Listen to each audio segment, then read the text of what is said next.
یہ ہے مقبوضہ بلوچستان۔ آج اتوار 15 ستمبر سال 2024 ہے۔ بلوچستان ٹوڈے سے آج کے علاقائی خبروں کے ساتھ میں ہوں آپ کا میزبان الیاس بلوچ۔ کوئٹہ، تربت اور گوادر میں بم دھماکے، 2 پولیس اہلکاروں سمیت 3 افراد ہلاک۔ آوران پاکستانی فورسز کے مرکزی کیمپ پر مسلح افراد کا حملہ۔ جھاؤ پاکستانی فورسز کا گھروں پر چھاپہ، 3 افراد کو حراست میں لے کر بعد ازاں تشدد کے بعد پھینک دیا۔ مستنگ پشین، 2 افراد اغوا، ایک کو قتل کر کے پھینک دیا گیا، دوسرا لاپتہ۔ جبری لاپتہ زراعت آفیسر مہر گل مری کی گمشدگی کو 9 سال مکمل ہو گئے۔ اہلخانہ کی press conference, social media X پر ان کی بازیابی کے لیے کمپین چلائی گئی۔ بلوچ لبریشن آرمی کے ترجمان جین بلوچ نے جاری بیان میں کہا ہے کہ سرمچاروں نے گزشتہ روز کلاٹ میں قابض پاکستانی فوج کے ایک فوجی ٹرک کو آئی ڈی حملے میں نشانہ بنایا، جس کے نتیجے میں 4 دشمن اہلکار موقع پر ہلاک، 10 زخمی ہو گئے۔ بلوچستان فائرنگ، دیگر واقعات میں 15 افراد ہلاک، 32 زخمی۔ ہر مکتب فکر کے لوگ جن کا نام فورس لسٹ میں شامل ہے رابطہ کریں تاکہ مشترکہ سی پی لگا سکیں، بی ایس او۔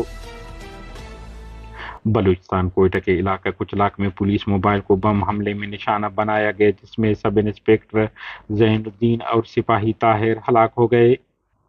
بلوچستان ضلع کیچ کے مرکزی شہر تربت میں گزشتہ شب M8 تربت تا کوئٹہ روڈ پر جوسک کھجور مارکیٹ کے نزدیک ریموٹ کنٹرول بم حملے میں الطاف ولد مراد محمد سکنے افسر ڈنسر نامی شخص موقع پر ہلاک ہو گیا۔ بلوچستان کے ساحلی شہر گوادر جاوید کمپلیکس میں زوردار دھماکہ، پولیس کے مطابق ایئرپورٹ روڈ پر واقع عجبہ سویٹ بیکری پر 10 بم حملہ کیا گیا۔ بم زوردار دھماکے سے پھٹ گیا، تاہم کوئی جانی نقصان نہیں ہوا۔ بلوچستان ضلع آوران سے اطلاعات ہیں کہ مسلح افراد نے آوران میں پاکستانی فورسز کے مرکزی کیمپ کو بھاری ہتھیاروں سے نشانہ بنایا ہے۔ حملے کے وقت علاقے میں زوردار دھماکوں اور فائرنگ کی آواز سے پورا علاقہ گونج اٹھا۔ آوران کے علاقہ جھاؤ گل بازار میں پاکستانی فورسز نے چھاپہ مار کر گھروں کی تلاشی لی اور لوگوں کو تشدد کا نشانہ بنایا، اور اس دوران بتایا جا رہا ہے کہ 2-3 مقامی افراد کو اپنے ساتھ لے گئے اور انہیں تشدد کا نشانہ بنانے کے بعد پھینک کر چلے گئے۔ مستنگ کے علاقہ دشت سیاہ پشت کے مقام پر چنگچی ڈرائیور چنگچی میں پٹرول لے جا رہا تھا کہ اس دوران سفید ٹوڈی کار میں سوار 4 نقاب پوش مسلح افراد نے چنگچی ڈرائیور کو اسلحے کے زور پر ہاتھ پاؤں باندھ کر چنگچی سمیت اغوا کر لیا، جس کے بعد آدھی رات کو رکشہ ڈرائیور غلام مصطفیٰ ولد عبد المالک قوم ابابکی کو فائرنگ کر کے قتل کر کے سونا خان میاں گنڈی ایریا میں پھینک کر فرار ہو گئے۔ دوسری جانب پشین میں سرانان کے مقام پر مسلح افراد نے ایک شخص کو اغوا کر لیا۔ لواحقین کا کہنا ہے کہ مغوی کے پاس 17 ملین روپے تھے۔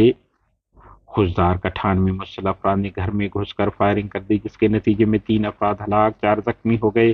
اہلخانہ کے مطابق اسلم نامی شخص نے فائرنگ کر کے ہمارے لوگوں کو قتل کر دیا ہے۔ سی بی باب حبیب عدالت روڈ کے قریب نامعلوم افراد کی فائرنگ کے نتیجے میں ایک شخص امید ولد لال محمد قبیلہ گشکوری موقع پر ہلاک ہوا، تاہم ہلاکت کی وجوہات معلوم نہیں ہو سکے۔ بلوچستان ہرنائی کے علاقہ تحصیل شاہرگ میں زہریلی گیس بھر جانے سے 5 کارکن متی اللہ ولد عبد النافع، رحمت شاہ ولد عبد الغفور، ذبیح اللہ ولد محمد عظیم، شفیع اللہ ولد عبد الغفور، نصیب اللہ ولد بادام گل سکنے افغانستان گیس بھر جانے سے ہلاک ہو گئے۔ ایک کو زندہ نکال لیا گیا، جس کی شناخت خان محمد کے نام سے ہوا ہے۔ بلوچستان میں جوگ کے علاقہ دانسر میں اسلام آباد سے کوئٹہ آنے والی زائرین کی بس تیز رفتاری کے سبب کھائی میں جا گری، جس میں 6 افراد موقع پر ہلاک، 30 زخمی ہو گئے۔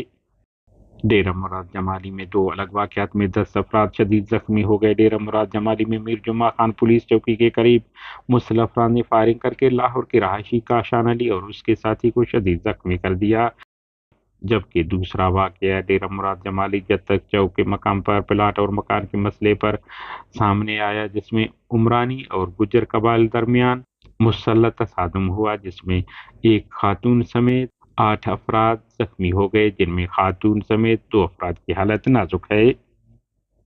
بلوچ اسٹوڈنٹس آرگنائزیشن کے مرکزی ترجمان نے جاری بیان میں کہا ہے کہ بلوچ سیاسی کارکنان، طلباء، اساتذہ کرام، شاعر، ادیب سمیت دیگر مکتب فکر سے تعلق رکھنے والے افراد کا نام فورتھ شیڈول میں ڈالے جانے کی حکومتی فیصلے کو بلوچستان ہائی کورٹ میں چیلنج کرنے کا فیصلہ کیا گیا ہے۔ لہٰذا جس شخص کا نام فورتھ شیڈول کے لسٹ میں شامل ہے وہ ہم سے رابطہ کرے۔ BSO بلوچستان ہائی کورٹ میں مشترکہ CP لگائے گی۔ رابطہ نمبر